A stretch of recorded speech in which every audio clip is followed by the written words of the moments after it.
Asamblea y forma parte del corazón de este Congreso algunas discusiones respecto de lo que entendemos por vinculación y si es transferencia, si es vinculación y transferencia y demás. El esfuerzo que han hecho para poder desarrollar los indicadores cumple con el objetivo o la norma que de alguna manera Mario plantea, bueno, desarrollar un conjunto de datos y de información que pueda ser comparable. Ahora la pregunta que yo me hago respecto al formulario que oportunamente nos acercó Marilina, y habiendo visto lo que el manual de Valencia plantea, es que, y es una opinión simplemente y es provocadora en ánimo constructivo, tengo la percepción que es más un manual de gestión de la vinculación, que preguntamos más sobre qué hacemos desde la universidad para poder promover esto que para poder hacer otras cosas. Entonces, digo, lo veo más, el sesgo está, percepción, apoyado en qué es lo que hacemos nosotros desde las áreas de vinculación tecnológica de la universidad, y no necesariamente podemos ver algunas cosas. Distinto sería si el manual fuera de vinculación y de transferencia de tecnología. Si fuese de transferencia de tecnología, habría que pensar en qué preguntarle al receptor de la tecnología, si es que sería una forma de hacerlo. Digo, yo sé que esas cosas las podemos encontrar en otros indicadores, las encontramos en Oslo y demás, pero en los términos en los cuales nosotros estamos discutiendo, parecía interesante plantear esto de ver más esta oferta de indicadores como algo que nos va a servir a la gestión para aquellos que estamos en las universidades y para diseñar políticas para las universidades, que para poder necesariamente medir cuáles pueden llegar a ser los efectos de esta actividad, que es un poco lo que Elena planteaba al principio. Este era el comentario. Es que, si puedo yo contestar a eso, es que era lo que decía, es que el problema del impacto, primero, que cuando yo hago un contrato hoy con una empresa, el impacto de ese contrato igual no lo veo hasta dentro de 5 o 10 años. ¿Y cómo instrumentas eso? Por eso, claro, al final acabamos haciendo las actividades. Hay unos indicadores que veremos si se pueden, pero que para mí, si lo miras desde el punto de vista de la institución, que lo tenemos que mirar desde algún sitio, porque la otra es que se toque el manual de Oslo o el manual de Bogotá para incluir, si usted colaboró con tal, ¿para qué le sirvió? De hecho claro. Se pregunta eso. Y en ese sentido yo os iba a decir que nuestros trabajos empíricos sobre interacciones que nosotros hemos hecho, trabajos en los cuales hemos hecho un trabajo de 10 años, hemos estudiado una institución durante 10 años, toda la actividad de 10 años, en la cual hemos preguntado tanto a los investigadores, en ese caso es que eran del CSIC, no eran profesores, eran investigadores, y también a las entidades, a las empresas con las que se ha contratado durante esos años, 1000 y pico empresas. Primer problema, solo empresas. ¿Por qué? Porque los gobiernos cambian tanto que el interlocutor de la parte pública, que representa el 50% por lo menos de los convenios, el 50%, pues no tendríamos a nadie, con lo cual se dejó solo en las empresas. Bueno, pues una de las sorpresas que nos llevamos en ese trabajo es que todas las políticas de vinculación están armadas en torno al uso instrumental de conocimiento, es decir, conocimiento para nuevos procesos, nuevos productos, y nuestras empresas a las que preguntábamos daban mucho más valor a otro tipo de conocimiento. Me mejora la capacitación de mis empleados, otras cosas que no lo estamos preguntando. Así que la riqueza, pero es que hay que preguntarles a ellos.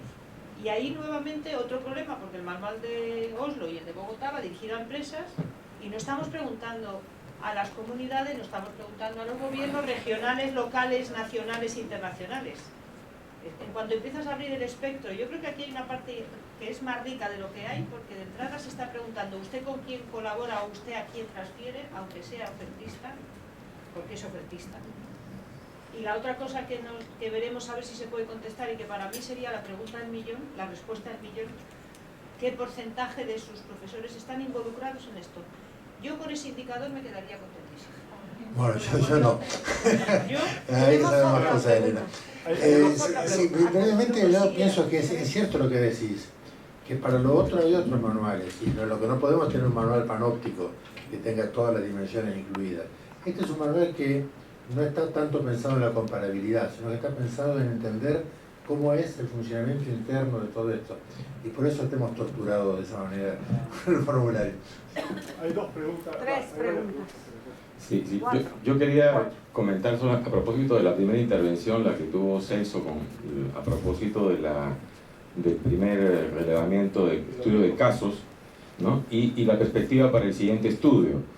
Y el énfasis que se estaba poniendo tomaba en cuenta lo que tú decías, Celso, que era una reflexión a partir de las buenas prácticas que habíamos tenido todas las instituciones en materia de la vinculación. Y mi reflexión iba por el lado de que se aprende mucho de las malas prácticas y que en ese sentido era importante no solamente sacar conclusiones de los problemas que se dieron al llevar adelante estas buenas prácticas descritas en el primer informe, sino que sería altamente significativo de que también se pudiera exponer aquellos fracasos de los cuales se aprende mucho y se dice muy poco. Había más preguntas. Mira, tengo. No, lo que quería preguntarle a Marilina. Yo pertenezco a la Universidad Nacional de Tierra del Fuego, es una universidad muy nuevita. Entonces, nosotros tenemos este tema en una unidad auxiliar que se llama Centro de Servicio a la Comunidad. Ahí está funcionando la UBP. Ahora, nosotros estamos trabajando muy fuerte con este tema, usando instrumentos del Ministerio de Ciencia y Tecnología, donde, por ejemplo, el centro tecnológico, nosotros tenemos la figura de un CAP, de un consorcio, donde está el sector privado, el sector público y el sector académico. Y en el caso de un FONARCET, estamos también trabajando con un consorcio. Entonces, me parece como que estos temas a nosotros nos gustaría, y bueno, ustedes fueron profesores míos, y el tema de los indicadores me parece muy interesante, y que bueno, que de alguna manera no nos encontremos con universidades muy grandes, donde nosotros estamos trabajando de otra forma, de otra manera, y una universidad chica que recién comienza. Lo van a tener en cuenta. Juntamos las preguntas para contestar, así porque hay poco tiempo, entonces mejor damos chance, porque hay varias preguntas y después hacemos una ronda de respuestas. Lo mío es breve. Yo soy Pablo Manso de la Universidad Nacional de Córdoba y mi pregunta tiene que ver en relación al estudio piloto. Nosotros actualmente estamos pasando por un proceso de evaluación institucional en actividades de ciencia, tecnología e innovación y estamos teniendo innumerables inconvenientes en poder definir detalles acerca de la información que vamos levantando y recogiendo de cada una de las dependencias que conforman nuestra universidad. En ese sentido, lo que yo quería saber es si, una vez definido el indicador en el manual, hay alguna ampliación en cuanto a la metodología para levantar esos datos, máxime teniendo en cuenta que estas actividades no son blanco o negro, sino que en muchos casos atraviesan toda una gama de colores. Y meto una pregunta adicional que tiene que ver con la posibilidad justamente de que este manual sea luego utilizado por algún organismo de ciencia y técnica para hacer procesos de evaluación a nivel institucional. Digo esto porque en universidades como la nuestra, el hecho de recoger datos necesariamente va encadenado con posteriores programas de mejora, y es decir, la posibilidad de asignar incentivos económicos para lograr cambios a futuro. Ese es como el gancho a la zanahoria para traccionar la recolección de datos. Gracias. Bueno, primero, gracias por la exposición. Yo sí quisiera hacer mención a la importancia de este tema. Yo llevo 20 años en vinculación y he pasado 5 rectores. Y cuando no teníamos ni dinero, ni recursos, ni personal, decíamos, lo poquitos dinero lo destinábamos a atender 30 empresas. Cuando llegabas con los resultados decías, sí, pero ¿qué impacto tuviste? Y el siguiente año teníamos 2 opciones, gastarnos el dinero en la evaluación o ir por otras 30. Hoy cambiaron rectores investigadores y a ver, dime el impacto, cuántas publicaciones, cuántos congresos, cuántas patentes. Cambian a un administrador, no, dime cuántos millones de dólares estás generando. Cambian al rector por un social y me dices, a ver, cuántos empleos, cuántas generaciones, o sea, un rector empresario. Pero cambiando a un social, no, a ver, dime, ¿qué estás impactando en las comunidades? ¿Cómo impactaste en la salud, en la educación? Entonces, hemos estado cambiando todo en base, de acuerdo a qué indicadores. Y medir los impactos cuesta mucho, y mucho dinero. Entonces ya el dilema no es vincular, sino cómo ir a medir esas indicaciones. Muchas gracias. Bueno, una última pregunta para cerrar. Bueno, me sumo a lo que han dicho el resto de los colegas, felicitaciones, muy interesante. Me voy a aprovechar estos últimos minutos, Osvaldo Segovia de la Universidad Central de Chile. Yo trabajo en un proyecto particular que mañana voy a tener que exponer, que es justamente vincularme con microempresarios. Y llevo a mis alumnos y ellos hacen un montón de trabajo. Pero yo soy profesor en el área financiera y uno de mis ramos es estrategia de empresas en el área financiera y por lo tanto una de las cosas que le enseña a uno a los alumnos en análisis financiero es que los indicadores por sí solos no entregan mucha información si no se combinan con otra cantidad de indicadores que sean ad hoc. Entonces me quiero aprovechar de su grado de expertise y quisiera consultar cuáles serían los tipos de indicadores que ustedes recomendarían para conformar un grupo de indicadores que sean más o menos importantes y que se puedan de algún modo extrapolar hacia el futuro, en este caso en un proyecto como el que desarrollo yo. Muchas gracias. Bueno, sugiero si quieren contestarlo, en todo caso contesto la pregunta particular que hizo Carlos. Respecto a las universidades chicas, efectivamente una evidencia del estudio piloto es que tenemos que ir a buscar en estos fondos concursables que no aparecen en los registros de los presupuestos de las universidades de I+D ni en el presupuesto de vinculación tecnológica o de extensión y que implican en muchos casos una intensa vinculación de los grupos de investigación con agentes externos. Entonces es una evidencia del estudio piloto, hay que incluir esos instrumentos de financiamiento externo. Y además es una oportunidad, en el caso de la Universidad Chica, para hacer el estudio de abajo arriba. O sea, ya que son pocos, podrían aplicarse, hacer el relevamiento de los grupos académicos, que en general en lo que nosotros vimos es muy difícil de tener rápidamente esa información, la pregunta que quería Elena, ¿no? Nosotros no la obtuvimos esa, pero quizás en tu caso, a lo mejor querés participar en el estudio piloto, la universidad podría hacerlo.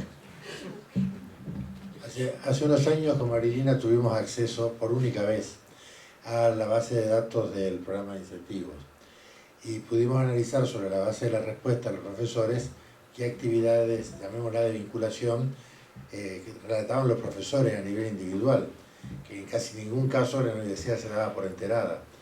Y nos dio efectivamente un mundo de relaciones y de impactos y de tejido de comunicación capilar entre las universidades y el entorno, que fue muy interesante.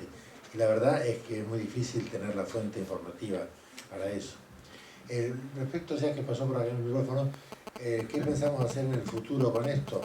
Bueno, la idea es que esto es un proyecto que va por etapas. Ahora tenemos que digerir la encuesta piloto y probablemente tendrá reformas del formulario. El año que viene el observatorio quiere hacer una encuesta amplia a universidades latinoamericanas que se puedan sumar y tener entonces un panorama más general. Yo creo que sí, efectivamente en el camino van quedando cuestiones normativas o que conducen a normatividades que algún ministerio puede tomar para evaluar, etc. Pero no es el propósito nuestro hacer ese tipo de evaluaciones. Sí poder dar un panorama de la riqueza y la diversidad que tiene la vinculación en el mundo de las universidades y las empresas latinoamericanas.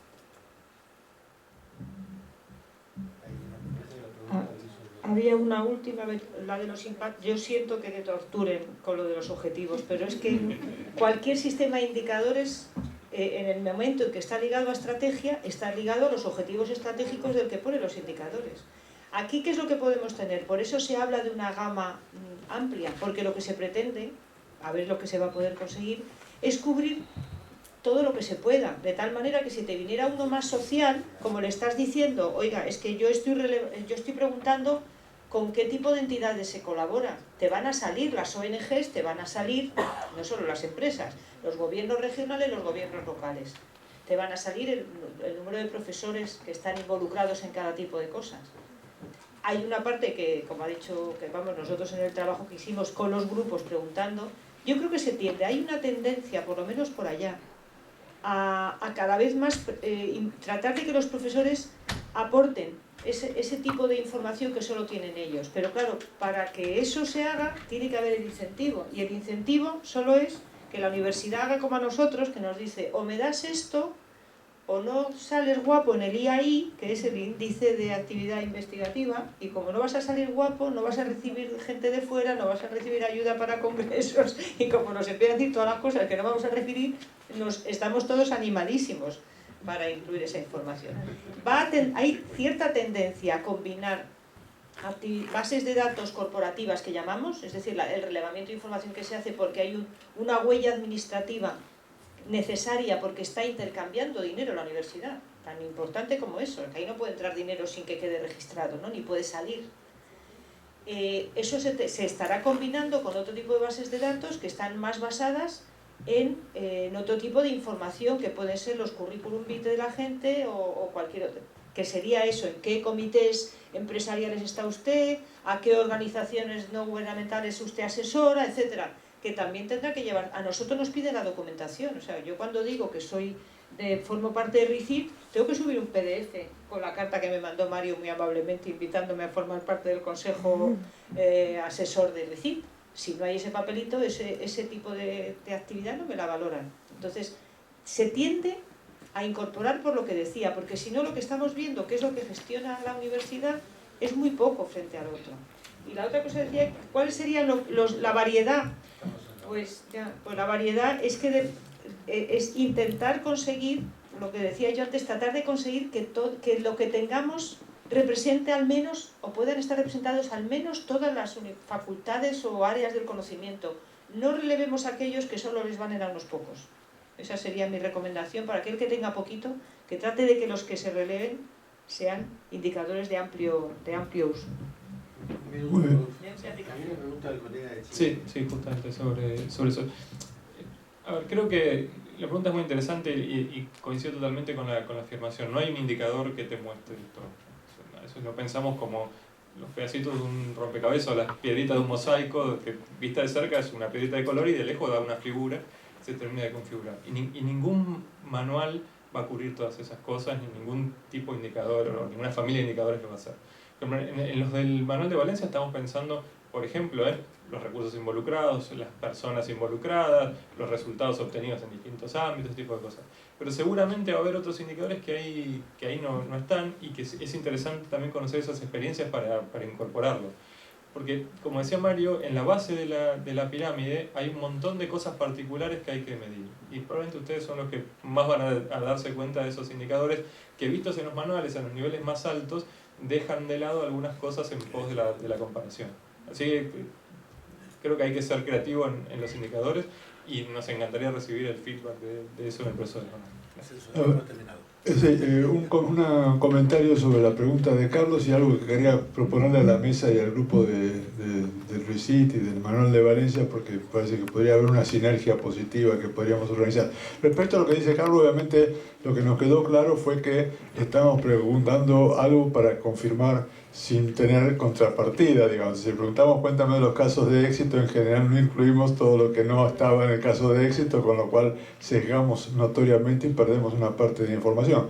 Realmente es un poco complejo pensar cómo hacer, porque nos remite a análisis de proceso, me parece bien, más bien, digamos, ¿no? De cuándo te fue bien, cuándo te fue mal, etcétera, y por qué fueron pasando las cosas. Pero sin duda que parte de lo que estamos viendo ahora en el cuestionario con Domingo, salvo que tú tiras comentarios, va en esa dirección, digamos, en tratar de recoger más la dinámica, no solamente la foto de cuando me fue bien como para el cuaderno de la buena tarea, digamos, ¿no? Con respecto a la mesa, lo que yo pensaba es que podríamos hablarlo en corto porque no tendría mucho sentido ponernos a elaborar ahora, pero me parece que la red podría aportar algo desde la base, digamos, ¿no? Si a ustedes les fuera de utilidad, nosotros podríamos promover desde un grupo de 100, 200 investigadores que están involucrados en la red, tratar de captar esta cosa desde la base, ¿sí? Es un poco un corolario de lo que tratamos de hacer con este pequeño ejercicio que hicimos con Domingo. Me parece que si nos pusiéramos de acuerdo y pudiéramos diseñar qué cosas Es decir, todos estamos conscientes, como me pasa a mí, nos pasa en la UAN, en todos lados, la dificultad de que un tipo que trabaja te conteste un cuestionario y que te diga la neta de lo que está haciendo, digamos, ¿no? Pero bueno, si nos ponemos a trabajar podemos ver cómo podemos mover la red para colaborar con el proyecto desde los profesores, digamos, ¿no? Cuando lancemos la encuesta grande el año que viene, la lanzamos juntos. Perfecto, ahí entonces nos ponemos de acuerdo y trabajamos para ver qué parte podemos aportar nosotros en esta. Bueno, un comentario operativo. Afuera van a encontrar las listas de asistencia. Les pido por favor si pueden pasar a firmar para que a su vez podamos expedir las constancias de participación a los que tengan interés en recibir la constancia, que supongo que serán unos cuantos. Les agradezco mucho, entonces cortamos ahora para un almuerzo tardío y volvemos a las 3, ¿no? 3:30. A las 3:30 continuamos con las actividades.